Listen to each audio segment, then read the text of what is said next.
Good morning to all of you. मैं नरेश कुशवाहा आपका बहुत बहुत स्वागत करता हूँ आपके अपने यूट्यूब चैनल MPPSC एकेडमी में। तो आज मैं आपके लिए एक वीडियो लेकर आया हूँ जिसमें हम संघ लोक सेवा आयोग को पढ़ेंगे। तो चलिए वीडियो स्टार्ट करते हैं। तो हम देखते हैं कि अनुच्छेद 315 में संघ लोक सेवा आयोग के गठन का प्रावधान दिया गया है। इसलिए संघ लोक सेवा आयोग जो है वो एक कैसा आयोग होगा? संवैधानिक आयोग होगा। तो हम इसकी महत्वपूर्ण जानकारी पढ़ेंगे, उसके बाद में इसके महत्वपूर्ण अनुच्छेद पढ़ेंगे, फिर संरचना पढ़ेंगे और इसके मुख्य कार्य पढ़ेंगे। तो सबसे पहले हम इसकी पृष्ठभूमि पढ़ते हैं और जानते हैं कि संघ लोक सेवा आयोग कैसे बना। तो 1793 में कॉर्नवालिस कोर्ट के द्वारा न्याय और प्रशासन व्यवस्था में सुधार किया जाता है। इसलिए लॉर्ड कॉर्नवालिस को भारत में सिविल सेवा का जनक कहा जाता है। और जो सिविल सेवक थे उनके प्रशिक्षण में कमी होने के कारण 1800 में लॉर्ड वेलेस्ली जो थे बंगाल के गवर्नर जनरल बनकर आते हैं, इन्होंने कलकत्ता में एक कॉलेज खोला जिसमें सिविल सेवक जो थे उनको प्रशिक्षण दिया जाने लगा। तो 1800 में लॉर्ड वेलेस्ली ने कलकत्ता में सिविल सेवकों के प्रशिक्षण हेतु फोर्ट विलियम कॉलेज खोला, जो बाद में बंद कर दिया गया। तो लॉर्ड कॉर्नवालिस को सिविल सेवा का जन्मदाता कहा जाता है, क्योंकि उसने जो सिविल सेवक थे उनके पदों का निर्धारण किया। एक तो संविदा वर्ग जो आपके उच्च पद कहलाते थे, और एक असंविदा वर्ग एक जो निम्न पद कहलाते थे। और कॉर्नवालिस संहिता के द्वारा उसने कलेक्टर के कार्यों का विभाजन किया। तो जो न्यायिक कार्य थे वो न्यायाधीश को सौंप दिए और जो राजस्व कार्य थे वो कलेक्टर को सौंप दिए गए। तो इस प्रकार उन्होंने सिविल सेवक के कर्तव्यों का निर्धारण किया, इसलिए उसे सिविल सेवा का जन्मदाता कहा जाता है। तो भारत में जितने भी सिविल सेवक हुआ करते थे वो सिफारिश के आधार पर नियुक्त किए जाते थे। तो ये ईस्ट इंडिया कंपनी के द्वारा नियुक्त किए जाते थे, जो कि एक प्राइवेट कंपनी थी और इसे 24 लोगों का ग्रुप चलाता था, जिसे निदेशक मंडल कहा जाता था। तो 1757 से लेकर 1855 तक जितने भी सिविल सेवक हुआ करते थे वो सिफारिश के आधार पर बना करते थे। अर्थात जो भी सिविल सेवक थे वो सक्षम न होने के बाद भी सिविल सेवक बना दिए जाते थे। अर्थात यदि कोई पहचान वाला है तो उसे सिविल सेवक बना दिया जाया करता था, सिफारिश के आधार पर बना दिया जाया करता था। तो इसीलिए क्या था, ये जो फोर्ट विलियम कॉलेज था वो बंद कर दिया गया। और इसके बाद में क्या होता है कि 1806 में लंदन में ईस्ट इंडिया कॉलेज खोला जाता है, जिसमें सिविल सेवकों को प्रशिक्षण दिया जाने लगा। फिर 1806 में लंदन के द्वारा ईस्ट इंडिया कंपनी के द्वारा ब्रिटेन की संसद के द्वारा 1853 में ब्रिटेन की संसद के द्वारा एक चार्टर अधिनियम लाया जाता है, जिसमें सिविल सेवकों की नियुक्ति को परिभाषित करने की बात कही जाती है। और 1854 में एक समिति का गठन किया जाता है जो लॉर्ड मैकाले की अध्यक्षता में की जाती है। तो इन्होंने बताया कि सिविल सेवकों की नियुक्ति के लिए हमें प्रतियोगी परीक्षा आरंभ करनी चाहिए। तो उनकी बात को 1855 में मान लिया जाता है और लंदन में पहली बार सिविल सेवा परीक्षा की जाती है, जिसमें भारतीयों को अनुमति नहीं दी जाती है और जो आयु सीमा रखी जाती है वो कम से कम 18 वर्षों और अधिकतम 23 वर्ष होनी चाहिए।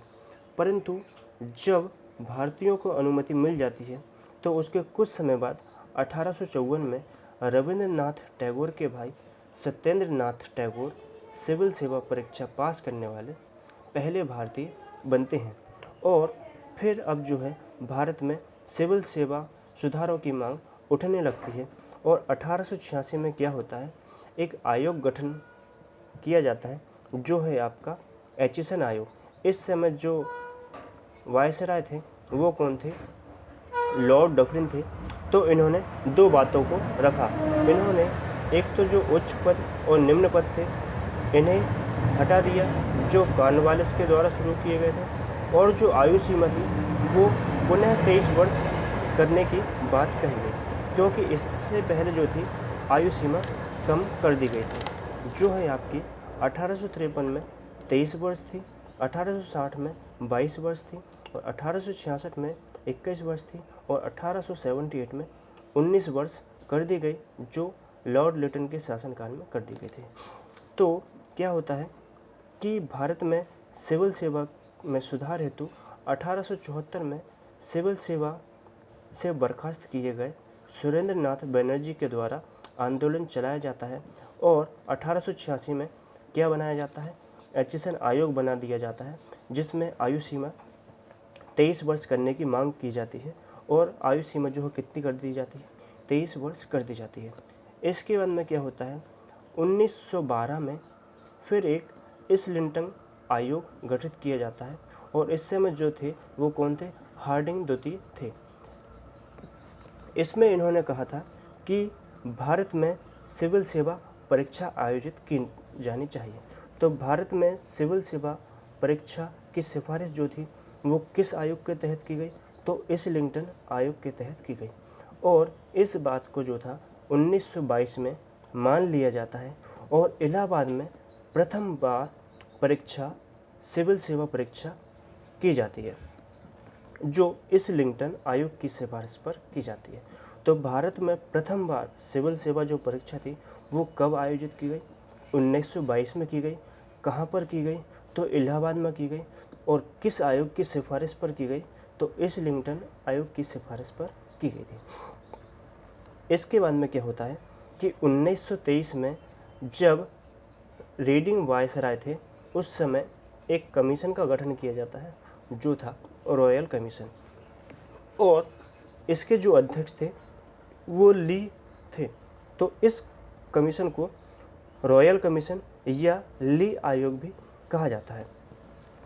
तो इन्होंने अपनी रिपोर्ट जो थी 1924 में पेश की, और इन्होंने कहा कि सिविल सेवा के लिए एक लोक सेवा आयोग होना चाहिए।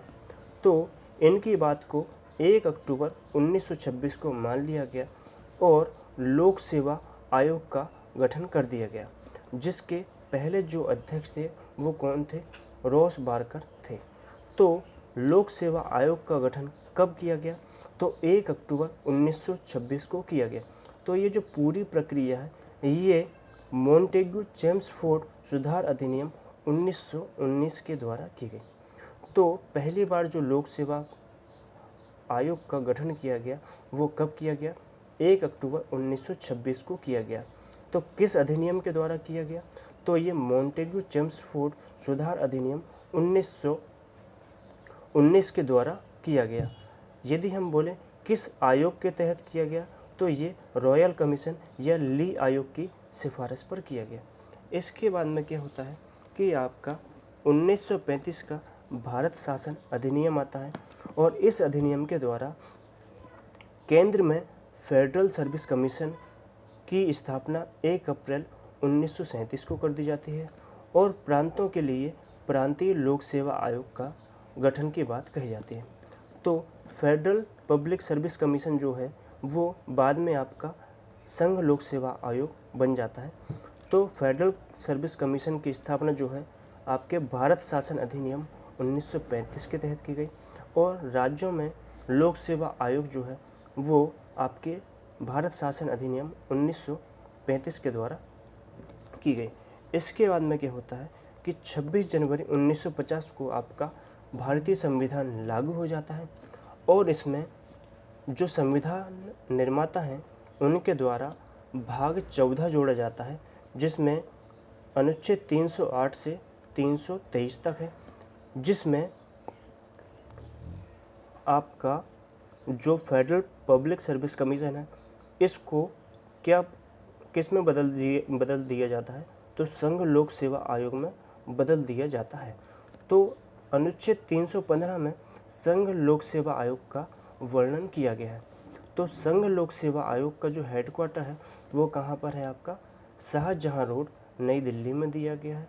और इसके जो तात्कालिक अध्यक्ष थे 26 जनवरी 1950 को, वो कौन थे, H.K. कृपलानी। तो पहले भारतीय जो अध्यक्ष बनते हैं वो कौन होते हैं, H.K. कृपलानी थे। और वर्तमान में यदि हम बोलें तो वर्तमान में कौन है, मनोज सोनी जी हैं। और मनोज सोनी से पहले जो थे वो कौन थे आपके, प्रदीप कुमार जोशी थे। और आज़ादी के बाद सिविल सेवा का सशक्तिकरण जो था वो किसके द्वारा किया गया, सरदार वल्लभ भाई पटेल के द्वारा किया गया। इसके बाद सिविल सेवा में सुधार के लिए कुछ और आयोग गठित किए गए। तो 1976 में कोठारी आयोग गठित किया गया। इसमें इन्होंने 3 स्तरीय परीक्षा की सिफारिश की, जिसमें एक तो उन्होंने प्री का एग्ज़ाम बात कही, इसके बाद में मेंस की बात कही और एक इंटरव्यू की बात कही। इसके बाद में 1989 में सतीश चंद्र समिति का गठन किया गया, जिसमें इन्होंने निबंध का पेपर भी जोड़ा गया। और 2004 में होता समिति का गठन किया गया, जिन्होंने प्रारंभिक परीक्षा में एप्टीट्यूड के पेपर की सिफारिश की। तो आपका जो था कोठारी आयोग, सतीश चंद्र समिति और होता समिति, ये जो हैं सिविल सेवा परीक्षा में सुधार के लिए गठित की गई हैं। इसके बाद हम देखते हैं कि हम इसकी सामान्य जानकारी जान लेते हैं कि इसकी जो सामान्य जानकारी है वो कहाँ से मिलती है। तो अनुच्छेद 315 से मिलती है। और अनुच्छेद 15 आपका कहाँ पर है, तो भाग 14 में है। और भाग 14 जो है वो अनुच्छेद 308 से लेकर 323 तक है। इसकी प्रकृति हम देखें तो प्रकृति कैसी है, यह एक संवैधानिक, स्थायी और स्वतंत्र निकाय है। इसके बाद में इसका जो कार्य है, प्रमुख कार्य, वो क्या है, समूह ए और बी की केंद्रीय नियुक्ति करना है। इसकी जो स्थापना हुई थी वो कब हुई थी, 1 अक्टूबर 1926 को ली आयोग की सिफारिश पर हुई थी। और इसके जो पहले अध्यक्ष थे वो कौन थे आपके, तो रॉस बार्कर थे। उसके बाद में आपका जो संविधान लागू हो गया, फिर वर्तमान स्वरूप कब आया आपका, 26 जनवरी 1950 को आया, जो 1935 के अधिनियम पर आधारित था। इसका जो हेडक्वार्टर है वो कहाँ पर है, धौलपुर घर, शाहजहाँ रोड, नई दिल्ली में है। इसके प्रथम प्रमुख जो थे वो कौन थे, रॉस बार्कर थे, जो 1926 से 1932 तक हुए। और आज़ादी के बाद जो थे प्रथम भारतीय H.K. कृपलानी थे। इसके बाद में यदि हम प्रथम महिला की बात करें तो प्रथम महिला संघ लोक सेवा आयोग की जो हुई हैं वो कौन हुई हैं, रॉस मिलियन मैथ्यू थी, जो 1992 से 1996 तक रहीं। और वर्तमान में यदि हम देखें तो वर्तमान में कौन है, तो आपके मनोज सोनी जी हैं, मनोज सोनी जी हैं। और इसकी संरचना की बात करें तो इसमें एक अध्यक्ष होता है और 10 अन्य सदस्य होते हैं। अब हम इसके महत्वपूर्ण अनुच्छेद पढ़ लेते हैं। तो इसके महत्वपूर्ण जो अनुच्छेद हैं वो भाग 14 में है। तो भाग 14 जो है आपका 308 से 323 अनुच्छेद तक है। तो भाग 14 के 2 अध्याय हैं। तो एक अध्याय जो है उसमें आपका सेवाओं का वर्णन है, जो 308 से 314 तक है। और अध्याय 2 जो है वो लोक सेवा आयोग की बात कहता है, जो 315 से 323 तक है। तो हमको अध्याय 2 अच्छे से पढ़ना होगा। तो हम चलिए स्टार्ट करते हैं। तो सबसे पहले हम अनुच्छेद 312 को देख लेते हैं। तो अनुच्छेद 312 में अखिल भारतीय सेवाओं का वर्णन दिया गया है। तो इसके 3 सब क्लॉज हैं, 312(1), 312(2) और 312(3). तो 312(1) में कहा गया है कि संसद जो है राज्यसभा में उपस्थित तथा मत देने वालों के 2/3 बहुमत द्वारा अखिल भारतीय सेवा का गठन कर सकती है। अर्थात यदि किसी सर्विस को ऑल इंडिया सर्विस या अखिल भारतीय सेवा बनाना होगा तो ये जो है वो नियुक्ति जो है केंद्र सरकार के द्वारा की जाती है और जो सेवा है पूरे भारत में दे सकती है। तो इसको हम देखते हैं तो कैसे बना सकते हैं, तो इसके लिए हमें संसद के द्वारा अप्रूवल लेना पड़ेगा, अर्थात जो है राज्यसभा में 2/3 बहुमत के साथ हम पास करा के किसी भी सेवा को अखिल भारतीय सेवा बना सकते हैं। तो वर्तमान में 3 अखिल भारतीय सेवा हैं। एक तो आपका भारतीय प्रशासनिक सेवा, एक भारतीय पुलिस सेवा और एक भारतीय वन सेवा। ओके, एक IAS, IPS और IFS। तो 3 तरह की जो है आपकी अखिल भारतीय सेवा है।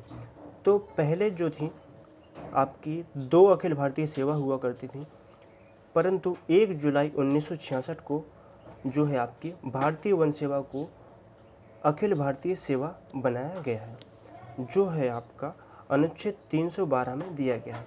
312 में भारतीय प्रशासनिक सेवा और भारतीय पुलिस सेवा का वर्णन दिया गया है। तो संविधान में मूल तरह कितनी प्रशासनिक जो आपकी अखिल भारतीय सेवा है, तो वो है आपकी 2। एक तो आपकी भारतीय प्रशासनिक सेवा और एक आपकी जो है भारतीय पुलिस सेवा। परंतु यदि किसी को अखिल भारतीय सेवा बनाना होता है तो वो आप अनुच्छेद 312(1) के तहत बना सकते हैं। तो क्या है, संसद जो है राज्यसभा में उपस्थित तथा मत देने वालों के 2/3 बहुमत के द्वारा अखिल भारतीय सेवा का गठन कर सकती है। इसके बाद में 312(3) में अखिल भारतीय न्यायिक सेवा की बात कही गई है। इसके बाद में हम अनुच्छेद 315 पढ़ते हैं। तो अनुच्छेद 315 है, इसके भी सब क्लॉज दिए हैं। तो 315(1), 315(2) है, 315(3) और 315(4). तो जो महत्वपूर्ण अनुच्छेद होंगे हम केवल वो ही पढ़ेंगे। तो 315(1) में जो है वो ये बात बताई गई है कि संघ के लिए जो होगा वो संघ लोक सेवा आयोग होगा, अर्थात UPSC होगा, और राज्यों के लिए राज्य लोक सेवा आयोग अर्थात स्टेट PSC होगा। इसके बाद में कहा गया है कि 315(2) में यदि 2 या 2 से अधिक राज्य चाहें तो आप ज्वाइंट PSC का गठन कर सकते हैं। तो संयुक्त लोक सेवा आयोग का गठन 2 या 2 से अधिक राज्यों की विधानमंडल की सहमति से बनाया जा सकता है। तो 315(1) में संघ के लिए संघ लोक सेवा आयोग और राज्यों के लिए राज्य लोक सेवा आयोग की बात कही गई है। इसका में 315(2) में संयुक्त लोक सेवा आयोग की बात कही गई है। इसके बाद में 315(3) हम नहीं पढ़ेंगे, 315(4) में हम देखते हैं। तो क्या कहा गया है कि राज्यपाल का संघ लोक सेवा आयोग से अनुरोध की बात कही गई है, अर्थात राज्यपाल यदि चाहे तो वह संघ लोक सेवा आयोग से अनुरोध कर सकता है, सलाह के लिए वह अनुरोध कर सकता है। इसके बाद में हम 316 अनुच्छेद पढ़ते हैं। तो 316 के भी सब क्लॉज दिए हुए हैं। 316(1), 316 सब क्लॉज A(1), फिर एक A है आपका, फिर आपका 316 सब क्लॉज 2, 316 सब क्लॉज 3 आपका दिया है। तो 316 सब क्लॉज 1 में आपका नियुक्ति की बात कही गई है, अर्थात जो अध्यक्ष और सदस्य हैं उनकी नियुक्ति कौन करेगा। तो UPSC और ज्वाइंट PSC के अध्यक्ष और सदस्यों की जो नियुक्ति है वो कौन करता है, तो राष्ट्रपति के द्वारा की जाती है। और जो आपका राज्य लोक सेवा आयोग है उसके अध्यक्ष और सदस्यों की नियुक्ति राज्यपाल के द्वारा की जाती है। और 316 सब क्लॉज 1A में बताया गया है कि अध्यक्ष यदि नहीं है तो कार्यकारी अध्यक्ष की नियुक्ति की जा सकती है। तो UPSC के कार्यकारी अध्यक्ष की यदि नियुक्ति करना हो तो वो कौन करेगा, तो राष्ट्रपति के द्वारा वो नियुक्ति की जाती है। और स्टेट PSC अर्थात राज्य लोक सेवा आयोग के कार्यकारी की नियुक्ति राज्यपाल के द्वारा की जाती है। इसके बाद 316 सब क्लॉज 2 में पदावधि और कार्यकाल की बात कही गई है। तो यदि हम पदावधि की बात करें तो इनकी पदावधि 6 वर्ष होगी। UPSC, ज्वाइंट PSC और स्टेट PSC इनके अध्यक्ष और सदस्यों का जो कार्यकाल होगा वो कितना होगा, 6 वर्ष होगा। परंतु जो अधिकतम आयु होगी वो संघ के लिए तो कितनी है आपकी, 65 वर्ष होगी, और आपके राज्यों के लिए 62 वर्ष है, और जो आपके संयुक्त लोक सेवा आयोग है उनके लिए भी कितनी है, 62 वर्ष है। तो राज्यों के लिए और आपका जो संयुक्त वाला है इन दोनों की कितनी है, आपकी 62 वर्ष है। परंतु संघ लोक सेवा आयोग की जो है अधिकतम आयु वो कितनी होगी, आपकी 65 वर्ष होगी। तो पदावधि की जो बात है और कार्यकाल जो है वो किस में दिया है, आपका 316 सब क्लॉज 2 में दिया गया है। इसके बाद में नियुक्ति हम देखें तो नियुक्ति किस में, तो 316 सब क्लॉज ए में। तो यूपीएससी के अध्यक्ष और सदस्यों की नियुक्ति राष्ट्रपति करता है, और ज्वाइंट पीएससी के अध्यक्ष और सदस्यों की नियुक्ति कौन करता है, राष्ट्रपति करता है। इसके बाद में राज्य लोक सेवा आयोग के सदस्य और अध्यक्ष की नियुक्ति राज्यपाल के द्वारा की जाती है। 316 एक में बताया गया है, एक ए में बताया गया है कि कार्यकारी अध्यक्ष की नियुक्ति यूपीएससी के कार्यकारी अध्यक्ष की नियुक्ति राष्ट्रपति करता है, और राज्य के लोक सेवा आयोग के अध्यक्ष की नियुक्ति राज्यपाल के द्वारा की जाती है। इसके बाद में 316(2) में आपका पदावधि और कार्यकाल बताया है। तो पदावधि 6 वर्ष होगी। इसके बाद में अधिकतम जो आयु है वो संघ के लिए 65, स्टेट के लिए 62 और संयुक्त के लिए 62 वर्ष होगी। इसके बाद यदि त्यागपत्र देना हो तो यूपीएससी और ज्वाइंट पीएससी इन दोनों के अध्यक्ष और सदस्यों को त्यागपत्र यदि देना हो तो वो किसको देंगे, राष्ट्रपति को देंगे। परंतु यदि राज्य लोक सेवा आयोग के सदस्य और जो है अध्यक्ष वो अपना त्यागपत्र देंगे तो किसको देंगे, वो राज्यपाल को देंगे। इसके बाद में हम देखते हैं कि 316(3) में बताया गया है कि उनकी जो है पुनः उसी पद पर नियुक्ति नहीं हो सकती है, परंतु किसी और पद पर नियुक्ति हो सकती है। वो है आपका 319 अनुच्छेद में बताया गया, और 316 सब क्लॉज 3 में बताया गया कि जो अध्यक्ष और सदस्य हैं वो पुनः उसी पद पर नियुक्त नहीं हो सकते हैं, परंतु किस पद पर नियुक्त हो सकते हैं वो हम 319 अनुच्छेद में पढ़ेंगे। ओके, इसके बाद में हम अनुच्छेद 317 पढ़ते हैं। तो अनुच्छेद 317 के भी 4 सब क्लॉज दिए हैं। तो 317(1) में हटाने की बात कही गई है। तो यूपीएससी, ज्वाइंट पीएससी और स्टेट पीएससी इसके अध्यक्ष या सदस्य को यदि हटाना हो तो कौन हटा सकता है, तो राष्ट्रपति हटा सकता है। और आधार क्या होगा, साबित कदाचार होगा, और इसे अनुच्छेद 145 के तहत सुप्रीम कोर्ट की जांच के बाद ही हटाया जा सकता है। इसके अंदर अनुच्छेद 317 सब क्लॉज 2 में हम पढ़ेंगे कि जांच के दौरान सस्पेंड, यदि किसी अध्यक्ष या सदस्य की जांच चल रही हो, अर्थात उसके कदाचार की प्रक्रिया चल रही हो, तो उस समय यदि उसको सस्पेंड किया जाता है तो कौन कर सकता है, तो यूपीएससी और ज्वाइंट पीएससी के अध्यक्ष या सदस्य को सस्पेंड करने का जो काम है वो किसके पास है, तो राष्ट्रपति कर सकता है। इसके बाद में यदि हम राज्य लोक सेवा आयोग के अध्यक्ष या सदस्य को सस्पेंशन की यदि हम बात करें तो कौन कर सकता है, इसे राज्यपाल कर सकता है। इसके बाद में 317 सब क्लॉज 3 में हटाने के अन्य आधार बताए गए हैं। तो इसमें बताया गया है कि या तो वह दिवालिया घोषित हो जाए, या वह अन्य वैतनिक कार्य में लग जाए, या वह मानसिक या शारीरिक अक्षमता से पीड़ित हो जाए। इसके बाद में हम 317(4) पढ़ेंगे। तो 317(4) में कदाचार को बताया है। तो वह निगमित कंपनी से करार कर ले, या भारत या राज्य सरकार की किसी संविदा वर्ग का इच्छुक हो जाए। तो आपने 317 में पढ़े हैं क्या है, 317(1) में हटाने की बात कही गई है, 317(2) में जांच के दौरान सस्पेंशन की बात कही गई है। इसके बाद में 317(3) में हटाने के अन्य आधार पढ़े हैं। इसको हम 317(4) में कदाचार को बताया है। तो 317(1) में हटाने की जो बात है वो क्या है, यूपीएससी, जॉइंट पीएससी और स्टेट पीएससी की यदि अध्यक्ष या सदस्य को हटाना हो तो वो कौन हटा सकता है, राष्ट्रपति ही हटा सकता है। और आधार क्या होगा, साबित कदाचार होगा, जो अनुच्छेद 145 के तहत सुप्रीम कोर्ट की जांच के बाद ही हटाया जा सकता है। इसको हमने 317(2) में जांच के दौरान सस्पेंशन की बात कही गई है। तो यूपीएससी और जॉइंट पीएससी के अध्यक्ष और सदस्य को कौन निलंबन कर सकता है, तो राष्ट्रपति कर सकता है। और राज्य लोक सेवा आयोग के अध्यक्ष या सदस्य को निलंबन कौन कर सकता है, तो वो आपका राज्यपाल कर सकता है। इसके बाद हम अनुच्छेद 318 पढ़ेंगे।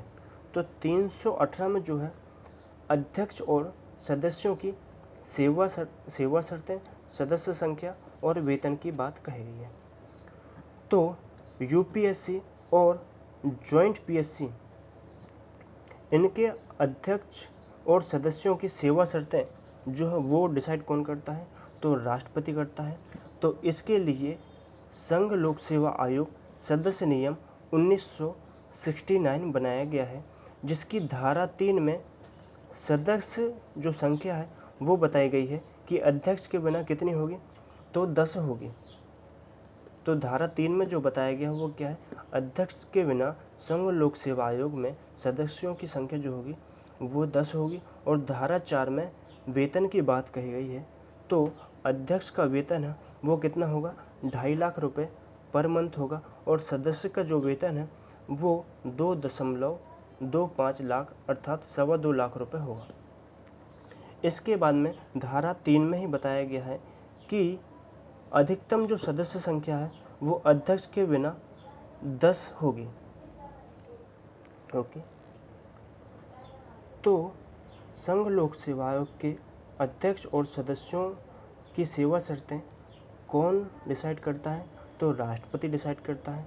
तो इसके लिए संघ लोक सेवा आयोग सदस्य नियम बनाया गया है, जो कब बना है, तो 1969 को बना है, जिसमें यदि सदस्यों की संख्या की बात करें तो वो कितनी है, तो अध्यक्ष के बिना 10 है। और इनका जो वेतन है वो कितना होगा, अध्यक्ष का 2.5 लाख रुपए और सदस्य का जो वेतन है वो 2.25 लाख रुपए होगा। इसके बाद में हम अनुच्छेद 319 पढ़ते हैं। तो इसमें बताया गया है कि आयोग के अध्यक्ष एवं सदस्यों की नियुक्ति पुनः किस पद पर की जा सकती है, वो हम देखेंगे। तो यदि कोई संघ लोक सेवा आयोग का अध्यक्ष यदि है तो वह पुनः किसी भी पद पर नियुक्त नहीं किया जा सकता है। परंतु यदि वह संघ लोक सेवा आयोग का सदस्य है तो फिर वह संघ लोक सेवा आयोग का अध्यक्ष भी बन सकता है और वह जो है राज्य लोक सेवा आयोग का अध्यक्ष भी बन सकता है, परंतु वह यूपीएससी का अध्यक्ष नहीं बन सकता। यदि वह अध्यक्ष है तो बस वही सबसे बड़ी पोस्ट होगी, किंतु वह यदि सदस्य है, यूपीएससी का सदस्य है, तो वह यूपीएससी का अध्यक्ष बस नियुक्त हो सकता है, परंतु वह पुनः सदस्य नहीं बन सकता है। इसके साथ ही वह जो राज्य लोक सेवा आयोग है उसका अध्यक्ष भी बन सकता है।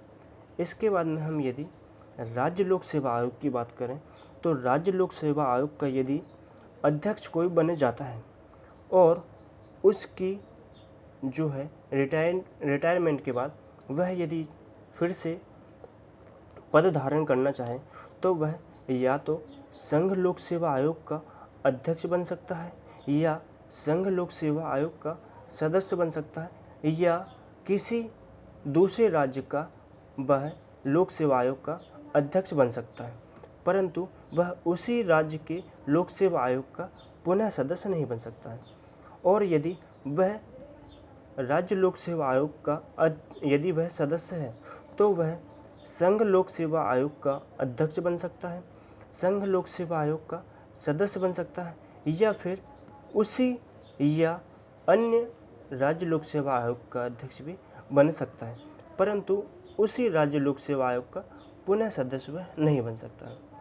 इसके बाद में हम अनुच्छेद 320 पढ़ेंगे, जिसमें संघ लोक सेवा आयोग के कार्य और राज्य लोक सेवा आयोग के कार्यों को डिफाइन किया गया है। तो अनुच्छेद 320 सब क्लॉज 1 में जो बताया गया है वो ये है कि यूपीएससी जो है या संघ लोक सेवा आयोग जो है वो संघ की सेवाओं की नियुक्ति करेगा और जो राज्य लोक सेवा आयोग है वो राज्य की सेवाओं की नियुक्ति करेगा।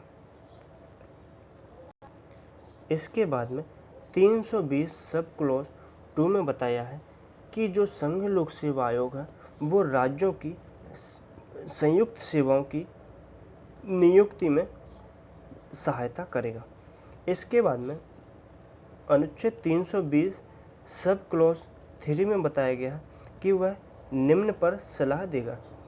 एक तो आपका सिविल सेवा के नियम पे भी सलाह देगा, परीक्षा प्रणाली पर सलाह देगा और पदोन्नति और स्थानांतरण में वह सलाह देगा। इसके बाद में अनुच्छेद 320(5) में बताया गया है कि राष्ट्रपति या राज्यपाल द्वारा बनाए गए नियम 14 दिन के भीतर विधायिका के समक्ष रखे जाएंगे। इसके बाद हम अनुच्छेद 321 पढ़ेंगे। तो 321 में लोक सेवा आयोग के कार्यों का विस्तार किया गया है, अर्थात आपको संघ लोक सेवा आयोग के कार्यों में यदि विस्तार कराना हो तो ये कौन कर सकता है, तो संसद कर सकती है। और यदि आपको राज्य लोक सेवा आयोग के कार्यों में यदि विस्तार कराना हो तो ये कौन कर सकता है, तो राज्य विधानमंडल कर सकता है। अर्थात यदि यूपीएससी को और भर्तियां करवाना हो तो ये कौन डिसाइड कर सकता है, तो संघ लोक आपका संसद कर सकती है। और यदि राज्य लोक सेवा आयोग से और भर्तियां करवाना हो तो ये कौन डिसाइड करेगा, तो राज्य विधानमंडल ये डिसाइड करेगा। इसके बाद में अनुच्छेद 322 में हम पढ़ते हैं कि जो व्यय हैं वो क्या होंगे। तो जो संघ लोक सेवा आयोग के अध्यक्ष और सदस्यों के जो व्यय होंगे वो क्या होंगे, तो भारत की संचित निधि पर ये भारत होंगे। इसके बाद में राज्य लोक सेवा आयोग के जो व्यय होंगे वो क्या होंगे, तो राज्य की संचित निधि पर भारत होंगे। इसके बाद में अनुच्छेद 323 में रिपोर्ट की बात कही गई है। तो आपका जो संघ लोक सेवा आयोग है वो प्रतिवर्ष अपनी रिपोर्ट राष्ट्रपति को देगा और राष्ट्रपति उसे संसद में पेश करेगा। इसके बाद में राज्य लोक सेवा आयोग अपनी जो प्रतिवर्ष रिपोर्ट है वो राज्यपाल को देगा और राज्यपाल जो है प्रतिवर्ष उसे राज्य विधानमंडल के समक्ष पेश करेगा। इसके बाद में हम संरचना पढ़ लेते हैं। तो संघ लोक सेवा आयोग में एक अध्यक्ष होता है और 10 सदस्य होते हैं। इसके बाद में सदस्यों की संख्या संविधान में नहीं है, यह राष्ट्रपति के द्वारा निर्धारित की जाती है और जिसके लिए आपका जो है संघ लोक सेवा आयोग सदस्य नियम 1969 बनाया गया है। तो लोक सेवा आयोग सदस्य नियम 1969 के अनुसार सदस्य संख्या अधिकतम कितनी हो सकती है, तो 10 हो सकती है। इसके बाद अनुच्छेद 316(1) में ये बताया गया है कि नियुक्ति जो है वो किसके द्वारा की जाती है, तो राष्ट्रपति के द्वारा की जाती है। इसके बाद अनुच्छेद 316 सब क्लॉज 1(a) के अनुसार राष्ट्रपति के द्वारा कार्यकारी अध्यक्ष की नियुक्ति की जाएगी। इसके अंदर 316 सब क्लॉज 2 के अनुसार यदि त्यागपत्र देना हो तो यूपीएससी और जो आपका स्टेट पीएससी और जॉइंट पीएससी के अध्यक्ष या सदस्य अपना त्यागपत्र देंगे तो वो किसको देंगे, राष्ट्रपति को देंगे। इसका अंदर 316 सब क्लॉज 2 के अनुसार पदावधि कितनी होगी, तो संघ लोक सेवा आयोग की जो पदावधि होगी वो कितनी होगी, 6 वर्ष और अधिकतम जो होगी वो 65 वर्ष होगी। इसके अंदर अनुच्छेद 317(1) में बताया गया है कि हटाने की जो प्रक्रिया है वो हटाएगा कौन, तो राष्ट्रपति हटा सकता है और अनुच्छेद 145 के द्वारा सुप्रीम कोर्ट की जांच के बाद ही हटाया जा सकता है। इसके बाद में यदि हम देखें तो अनुच्छेद 317(2) के अनुसार यदि निलंबन कर सकता है तो कौन कर सकता है, तो राष्ट्रपति कर सकता है। तो इस तरह से हमने संघ लोक सेवा आयोग को बहुत अच्छे से पढ़ लिया है। तो अब आप चाहें तो मैंने कुछ क्वेश्चन लिखे हुए हैं, तो ये आप क्वेश्चन देख सकते हैं और आप इनको पढ़ सकते हैं। ओके, तो इसका आप स्क्रीनशॉट भी ले सकते हैं। तो इसके बाद में मैं आपको और भी वीडियो पहुंचाता रहूँगा, इसलिए आप इस चैनल को सब्सक्राइब करें। धन्यवाद।